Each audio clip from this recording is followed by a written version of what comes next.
Hyvää huomenta. Tää pyörii vaan tyhjää tää paska.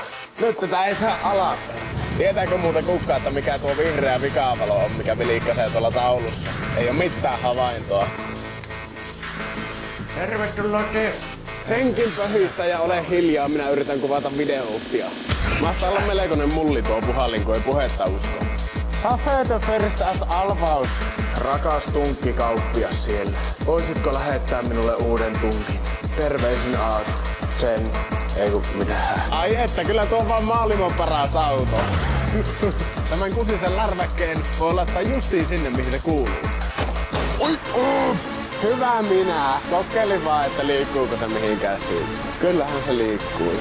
Emäntä muuta soitti justiin äsken ja kysyi, että missä oot, niin minä että tuota. Tässä minä hiasella ajelen ympyrää. Missä? No tässä ajelen vaan ympyrää menemään. Tää auto on rakennettu aika budjetilla ja paljon käytetty Kiina-osia, mutta kumminkin tehty sillä, että tällä olisi jotakin mahdollisuuksia menestyä. Ja menestymisellä meinaan sitä, että se kestää enemmän kuin 7 päivää. Ja tää on oikeasti ihan hyvin pelannut, ei ole vielä ollut mitään isompia ongelmia. 0/5.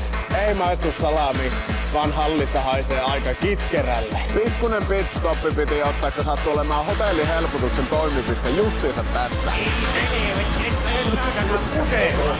Kyllä on komiota kyntää. Siinä se on se pikkeni. Tämähän oli äkkiä nähty, joko lähdetään pois.